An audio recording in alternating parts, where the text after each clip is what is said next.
미국 트럼프 대통령 취임 이후 관세나 환율 같은 무역 용어가 연일 화제입니다. 현지 시각으로 어제는 한국산 수입품에 25%의 상호 관세를 부과한다고 발표해서 산업계가 요동치고 있는데요. 매일 뉴스를 장식하는 경제 용어, 우리 삶에는 어떤 의미가 있는 건지 한국은행 만암진 교수와 쉽게 풀어보겠습니다. 교수님 어서 오세요. 안녕하세요. 네, 요즘 또 뉴스에 많이 등장하는 개념 중 하나가 바로 환율입니다. 네. 뉴스에서 환율이 오르거나 내린다는 소식이 자주 들려오는데 환율은 왜 변하는 건가요? 예, 환율은 우리나라 돈과 외국 돈의 교환 비율을 말합니다. 쉽게 말하면 외국 돈의 가격입니다.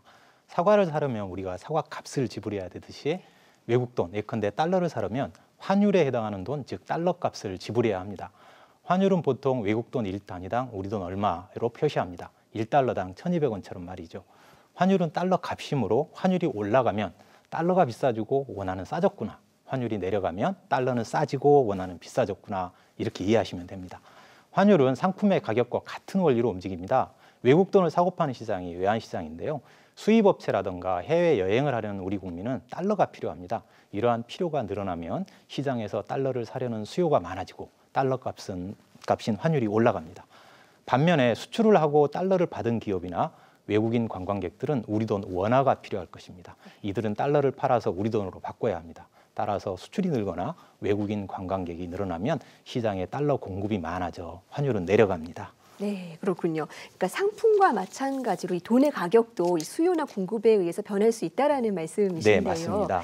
예, 그렇다면 환율이 변하면 우리 일상이나 경제에는 어떤 영향을 미치게 될까요? 사실 편의점 가서 우리가 달러를 내는 것도 아닌데 환율이 뭔 상관이야 이렇게 쉽지만 그렇지 않습니다. 환율이 1달러에 1,200원에서 1,500원으로 올랐다고 하면 수입 상품의 원화 가격도 올라갑니다. 바나나 수입 가격이 5달러라면 국내 바나나 가격은 6,000원에서 7,500원으로 오르게 됩니다. 원자재 가격이 올랐으므로 바나나 우유 가격도 올라갑니다. 이처럼 환율이 상승하면 물가가 오르게 됩니다. 해외 여행 비용은 어떨까요? 외국 호텔의 하루 숙박비가 100달러라면 1박 비용이 이전에는 12만 원에서 15만 원으로 늘어나게 됩니다. 우리 국민들은 해외여행을 줄일 수밖에 없을 거고요. 반대로 외국인들이 우리나라로 여행을 오면 달러로 계산한 여행 비용이 줄어들어 외국인 관광객은 늘어날 수 있습니다. 수출 기업의 경우는 어떨까요? 환율이 오르면 좋을까요? 내리면 좋을까요?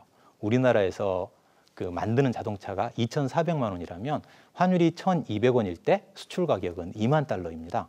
그런데 환율이 1,500원으로 오르면 수출 가격은 16,000달러가 되어 4,000달러가 더 싸집니다. 환율이 오르면 달러 표시 수출 가격이 내려가서 우리나라 수출이 늘어나게 되는 효과가 있는 거죠. 이처럼 환율은 물가, 수출입, 해외여행 등 우리 일상과 국가 경제에 큰 영향을 미치고 있습니다. 네, 이렇게 외국 돈의 가격인데도 우리 일상에 많은 영향을 미치게 되네요. 네, 그렇습니다. 네, 또 하나 이 뉴스에서 자주 나오는 개념 중에 하나가 경상수지입니다. 보통 흑자면은 좋을 것 같은데 또 꼭 그렇지는 않다고 하더라고요. 이유가 뭘까요? 예, 경상수지는 수출해서 외국으로부터 벌어들이는 돈과 수입해서 외국에 지불한 돈의 차이를 말합니다. 외국으로부터 벌어들이는 돈이 더 많으면 흑자, 외국에 지불해야 되는 돈이 더 많으면 적자라고 합니다. 사실 경상수지 적자는 일시적으로는 괜찮습니다. 하지만 적자가 계속되는 것은 문제가 됩니다. 우리 기업의 경쟁력이 낮아 수출이 안 된다는 말이고 수출 감소로 제품 생산이 줄면 일자리가 줄고 소득도 줄어들게 되겠죠. 물건을 수입하려면 외국에서 돈을 빌려야 하고 외국에 빚이 많아지면 국제금융시장에서 우리나라의 신뢰도가 낮아져 불이익을 당할 수도 있습니다. 외국인들도 우리나라에 투자를 꺼리게 될 거고요. 그렇다면 경상수지가 흑자이면 무조건 좋을까요? 사실 수출이 잘 되어서 일자리도 늘고 소득도 늘어날 것이므로 당연히 흑자가 적자보다 좋습니다. 그런데 우리나라가 흑자를 낸다는 것은 우리나라 제품을 수입하는 상대 국가는 적자를 낸다는 의미입니다.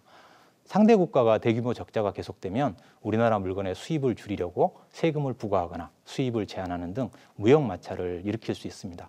그래서 단기적으로는 경상수지가 흑자가 될 수도 있고 적자가 될 수도 있지만 장기적으로는 균형을 이루는 것이 바람직하다고 할 수 있습니다. 네, 흑자만 계속 난다고 해도 마찰이 생길 수 있어서 네, 꼭 좋은 그렇습니다. 게 아닌 거군요. 그렇다면 우리나라의 무역 구조나 어떤 경제 상황과 관련해서 경상수지 어떤 특징이 있습니까?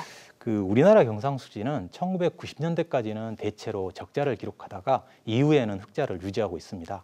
우리나라는 자원은 부족하지만 노동력이 풍부하고 기술 수준도 높아 제조업 및 수출 주도형 경제 성장을 추진하면서 경제에서 수출입, 즉 무역이 차지하는 비중이 높습니다.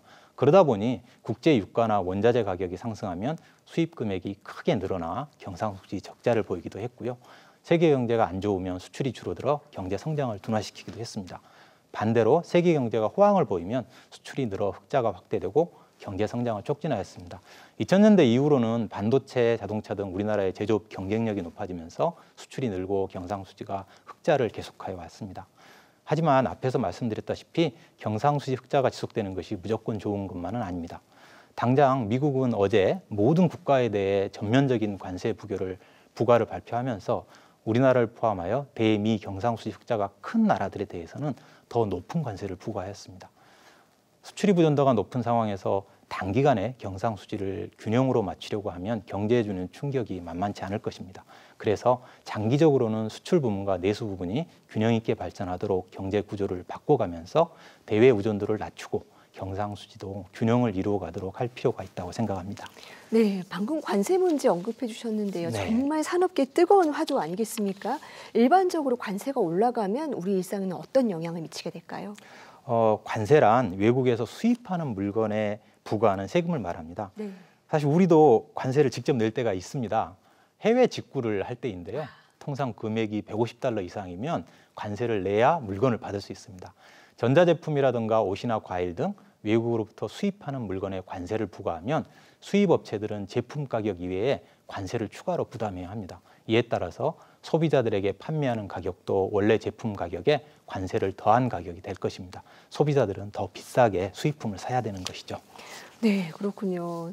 사실 미국이 특히 관세를 전략적으로 활용한다는 평가가 많이 있습니다. 네. 그러면 관세는 어떻게 국가 경제에 영향을 주게 됩니까?